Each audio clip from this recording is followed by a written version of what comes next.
और आज हम कुछ पढ़ेंगे सेंटेंसेस के बारे में। ठीक है, हमारे सिंपल सेंटेंस थे वो भी खत्म हो गए और जो टेंसेस थे वो भी खत्म हो गए। ठीक है, तो जो भी मैंने आपको करवाए थे सिंपल सेंटेंस या टेंसेस, तो वो मैंने आपको अफर्मेटिव करवाए थे। कौन से करवाए थे? अफर्मेटिव।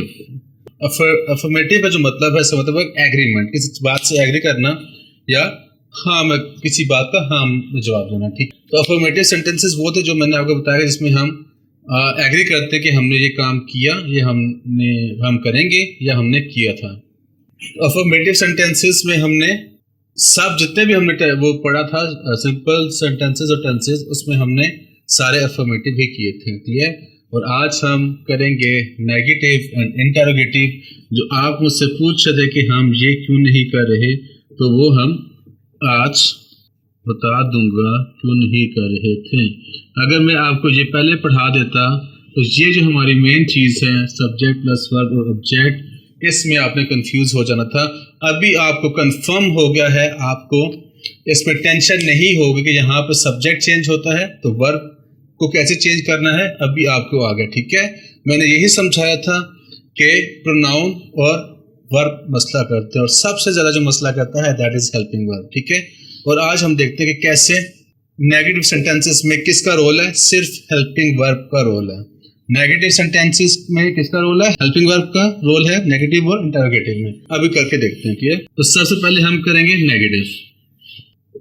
अच्छा जी, सबसे पहले तो समझ लो नेगेटिव क्या होता है। नेगेटिव माइनस नहीं, उर्दू में हम उसके वर्ड यूज करते हैं नहीं।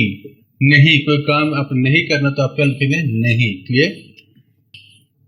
तो नेगेटिव का मतलब समझ आ गया। नेगेटिव मतलब नहीं, तो जिस सेंटेंस में नहीं लिखा आएगा इसका मतलब क्या है कि वो नेगेटिव सेंटेंस है। जैसे हमने लिखा था मेरे पास कलम है, ये पोजीशन वाला हो गया था हमारे पास, तो हम इसमें अब नहीं डालेंगे। मेरे पास कलम, आई हैव अ पेन। तो ये हमारा था अफर्मेटिव सेंटेंस जिसमें हम एक इंफॉर्मेशन देते हैं और यस में देते हैं इंफॉर्मेशन। अब हम इसको नेगेटिव करते हैं, मेरे पास कलम नहीं है। तो नौ ही के लिए जो वर्ड इस्तेमाल होता है दैट इज नॉट या नो। ये आगे चल के मैं इसके बारे में बताऊंगा तफसील में। एट द मोमेंट हम नॉट करते हैं, तो ये जो नॉट इस्तेमाल करेंगे हम नहीं के लिए कि हमेशा जो हेल्पिंग वर्ब होगा, पहला हेल्पिंग वर्ब, उसके बाद हमने नॉट इस्तेमाल करेंगे तो हमारा नेगेटिव बन जाएगा। तीन चीजें याद रखनी है। नेगेटिव का मतलब है नहीं, नहीं के लिए वर्ड है हमारे पास नॉट। ठीक है, नॉट। और नॉट कब लगेगा? जब हम पहले हेल्पिंग वर्ब के बाद नॉट लगेगा। हमने टेंसेस में पढ़ा था कि किसी टेंस में 3 हेल्पिंग वर्ब लग रहे हैं, किसी में 2 लग रहे हैं, तो जो पहला हेल्पिंग वर्ब होगा उसके बाद हम नॉट लगाएंगे। ठीक है, I have not a pen, वो अच्छा लड़का है। तो यहाँ पे इस सेंटेंस में ये इंफॉर्मेशन है वो किसकी है? सब्जेक्ट की। Clear? He is a nice boy. Clear? ये हमारा क्या था? अफर्मेटिव। तो हम इसको करते हैं नेगेटिव, तो क्या करेंगे? इसमें नहीं डाल देंगे, वो अच्छा लड़का नहीं है। तो क्या होगा इंग्लिश में? हम क्या करेंगे, जो पहला हेल्पिंग वर्ब है इसमें एक ही है तो नॉट लगा देंगे। क्लियर? तो he is not a nice boy. तो हमारे पास फार्मूला क्या हो जाएगा? Subject plus helping verb not plus main verb. इनके जब मेन वर्ब आएगा तब हम पढ़ेंगे। ठीक है, तो ये हमारा सिंपल सेंटेंस का हो गया। क्लियर? तो इसमें चाहे is, am, are, was, were, will जो भी आ जाए तो पहले के बाद आपने सिर्फ नॉट लगा देना है। इसका कोई ताल्लुक नहीं मेल फीमेल के साथ, सिंगुलर प्लूरल के साथ, सबके साथ नॉट आएगा। नॉट कब आएगा? पहले हेल्पिंग वर्ब के बाद। क्लियर? अब हम आते हैं टेंसेस पे। तो टेंसेस पे हमने लिखा था सबसे पहले प्रेजेंट इंडेफिनिट, वो स्कूल जाता है, वो स्कूल जाता है। तो उस टाइम मैंने आपको बताया था कि एट द मोमेंट आप याद रखिए कि इसमें हेल्पिंग वर्ब नहीं आता। ठीक है, प्रेजेंट इंडेफिनिट जो पॉजिटिव होगा, अफर्मेटिव होगा, तो उसमें हेल्पिंग वर्ब नहीं आएगा। लेकिन जब हम इसको नेगेटिव करेंगे तो हेल्पिंग वर्ब हमें डालना पड़ेगा। तो प्रेजेंट इंडेफिनिट में जो हेल्पिंग वर्ब है that is do and does. Clear? आगे बात समझ। तो वो स्कूल जाता है, ही। अच्छा, डस किसके साथ लगेगा ये मैं समझा दूं आपको। डस लगेगा he, she, it and singular noun. Singular noun मतलब अली आयशा जो एक काम करके किया करते थे, that is a singular noun. Clear? तो डस ही, शी, इट और सिंगुलर के साथ आएगा। सो वो स्कूल जाता, he goes to school.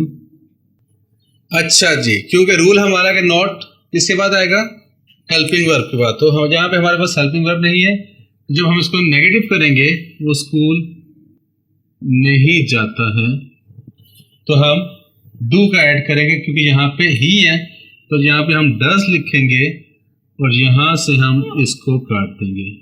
He does not go to school. Clear?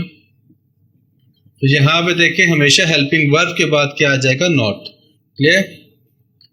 Second sentence देखते हैं, वो स्कूल जाता था। तो ये हमारे पास कौन सा सेंटेंस हो गया, पास्ट था आ रहा है तो इंडेफिनेट, एक रूटीन शो हो रही है ना, तो this is called past indefinite. तो पास्ट इंडेफिनेट का हेल्पिंग वर्ब क्या था, पास्ट इंडेफिनेट का हेल्पिंग वर्ब था डिड। ही डिड और नॉट अब हम लगाएंगे he did not go to school. Clear? अच्छा, एक बात याद रखें, जब हेल्पिंग वर्ब सेकंड फॉर्म में आ जाए तो आपने जो मेन वर्ब है उसको फर्स्ट फॉर्म में लिखना है। क्लियर? अक्सर लोग करते हैं he did not went to school. अच्छा, आगे चलते हैं, करते हैं, वो स्कूल जाएगा। क्लियर? वो स्कूल जाएगा। ठीक है, तो गा के लिए कौन सा हेल्पिंग वर्ब इस्तेमाल होगा, will. He will go to school. So जब हम लिखते हैं वो स्कूल नहीं जाएगा, तो सिंपली हमने क्या करना है, हेल्पिंग वर्ब के बाद हमने नॉट लगा देना है, he will not go to school. Clear? Present continuous, वो स्कूल जा रहा है। हाँ जी, प्रेजेंट कॉन्टिन्यूअस आ गया, तो क्या ट्रांसलेट करेंगे, सब्जेक्ट क्या हमारे पास, he is, helping verb is going to school. Clear? ये तो हो गया हमारा अफर्मेटिव, इसको नेगेटिव करते हैं, वो स्कूल नहीं जा रहा है, तो सिंपली हेल्पिंग वर्ब के बाद हमने नॉट लगा देना है, तो ये हमारा बन जाएगा नेगेटिव। अब हम करते हैं पास्ट कंटिन्यूअस, वो स्कूल जा रहा था। सो ही वॉज, जहां पे था आ जाएगा तो क्या हम इस्तेमाल करेंगे, was. He was going to school, जब हम लिखेंगे वो स्कूल नहीं जा रहा था, he was not, helping verb के बाद हमने नॉट लगा देना। याद है मैंने आपसे कहा था कि जहां पे हर जगह मसला कौन करेगा, हेल्पिंग वर्ब। तो वो 6-7 जो हेल्पिंग वर्ब अगर आपको याद है तो अभी मसला नहीं होगा, आपको फौरन आप आइडेंटिफाई कर लेंगे हेल्पिंग वर्ब कौन सा, और उसके फौरन बाद आप नॉट लगा देंगे।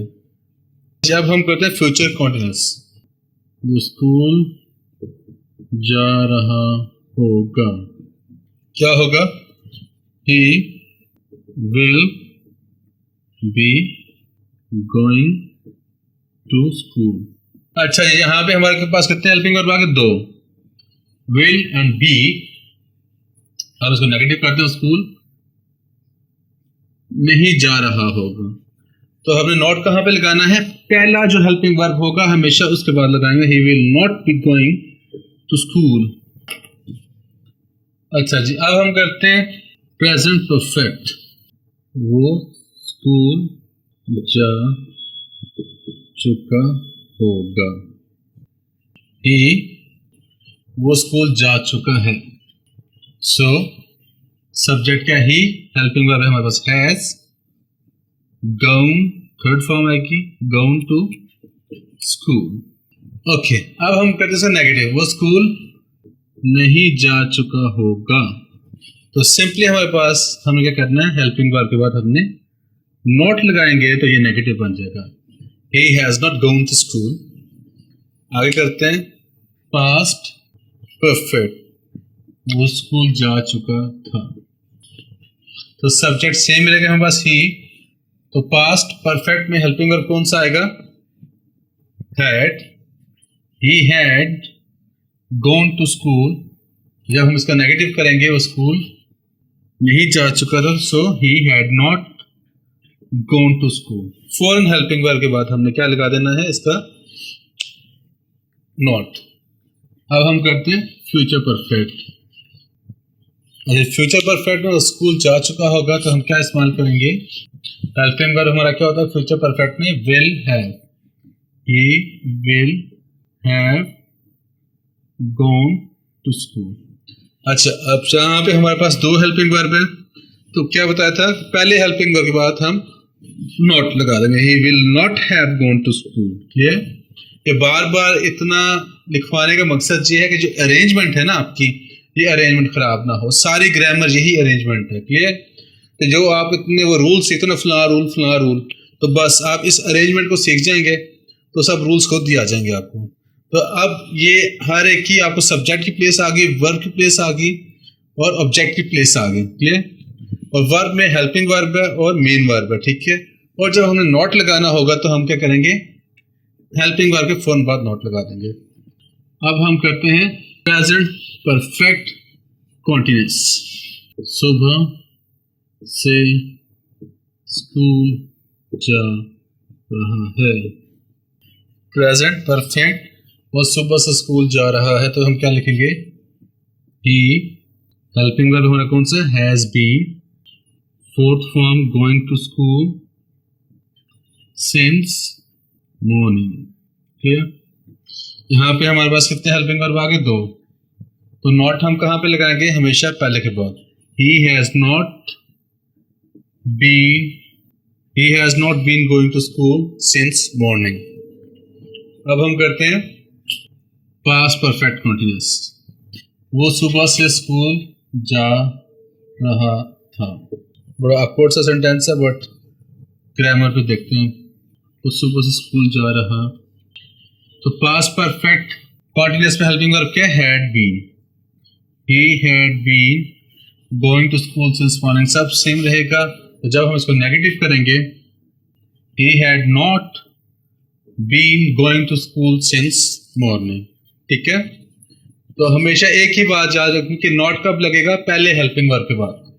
लास्ट करते हैं, वेरी इंपॉर्टेंट, इसमें 3 हेल्पिंग वर्ब होंगे। वो सुबह से स्कूल जा रहा होगा। अच्छा, इसमें हेल्पिंग वर्ब क्या आता है, he will have been going to school since morning, ठीक है। तो हम इसको नेगेटिव करते हैं, सुबह से स्कूल नहीं जा रहा होगा। तो रूल क्या है, 3 हेल्पिंग वर्ब है हमारे पास, तो हमने पहले के बाद क्या लगा देना है, he will not have been going to school since morning, clear है। तो अब आपका नेगेटिव का कंसेप्ट क्लियर हो गया होगा। अच्छा, इन केस जब हम आगे हम पढ़ेंगे अगले लेक्चर में इंटरोगेटिव में हम क्या करते हैं कि हेल्पिंग वर्ब को पीछे ले आते हैं, क्लियर। तो इसकी पोजीशन यही रहेगी, क्लियर।